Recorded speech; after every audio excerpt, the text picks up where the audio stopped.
BRS ఆస్తులు 1618 కోట్లు కేవలం బ్యాంక్ ఖాతాలోనే 1110 కోట్లు 2023-24లో వచ్చిన విరాళాల మొత్తం 580 కోట్లు ఆ బ్యాంకు ఫిక్స్డ్ డిపాజిట్ల ద్వారానే 102 కోట్ల ఆదాయం ఇతర రాష్ట్రాల్లో పార్టీ ఆఫీసులు వాటి వరకు కోట్ల ఖర్చు పార్టీ ఆడిట్ రిపోర్ట్ విడుదల చేసిన ఎన్నికల కమిషన్ అంటూ చూస్తా ఉన్నాం.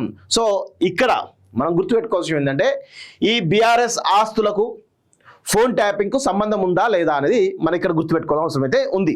ఎక్కడెక్కడైతే ఎవరెవరైతే ఇబ్బంది పెట్టి వాళ్ళ ద్వారా మరి ఎన్నికల బాండ్లు కొనిపించారో మనందరూ కూడా చాలా రకాల కథనాలు మనం చూసినాం.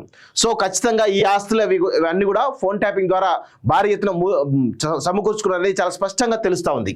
బీఆర్ఎస్ పార్టీ జాతీయ స్థాయిలో మరోసారి చర్చనీయాంశంగా మారింది. 2024 మార్చి 31 నాటికి పార్టీ ఆస్తులు ఏకంగా 1618 కోట్లు కావడమే ఇందుకు కారణం. కేంద్ర ఎన్నికల కమిషన్ కు ఆ పార్టీ అధికారికంగా ఆడిట్ పూర్తి చేసినట్టు వివరాలను అందించింది. వాటిని కేంద్ర ఎన్నికల సంఘం మంగళవారం ప్రకటించింది. దీని ప్రకారం ఆ పార్టీ వద్ద బ్యాంక్ బ్యాలెన్స్ 1110 కోట్లట. 2023-24 ఆర్థిక సంవత్సరంలో విరాళాల ద్వారా 580 కోట్లు రాగా బ్యాంకుల్లో ఫిక్స్డ్ డిపాజిట్ ద్వారా మరో 101 కోట్లు వచ్చాయి. మొత్తంగా 680 కోట్లు రాగా ఇందులో 254 కోట్లు ఖర్చు చేశారు. 2023 మార్చి 31 నాటికి పార్టీ వద్ద డబ్బులు 680 కోట్లు ఉండగా 2024 మార్చి 31 నాటికి మరో 430 కోట్లు అదనంగా చేరాయి. దీంతో ఆ పార్టీ బ్యాంక్ బ్యాలెన్స్ 1110 కోట్లుగా చేరింది. ఎన్నికల ఖర్చు భారీగానే ఉందని చెప్పి తెలుస్తా ఉంది. So Congress bank balance 857 కోట్లట. జాతీయ స్థాయిలో ఉన్నటువంటి కాంగ్రెస్ పార్టీ యొక్క బ్యాంక్ బ్యాలెన్స్ 857 కోట్లు ఉంది. బీజేపీ బ్యాంక్ బ్యాలెన్స్ 7114 కోట్లు ఉంది. అబ్బా మొత్తానికైతే వీళ్ళు చాలా పెద్ద ఎత్తున సమకూర్చుకున్నట్టు చాలా స్పష్టంగా అర్థమవుతోంది.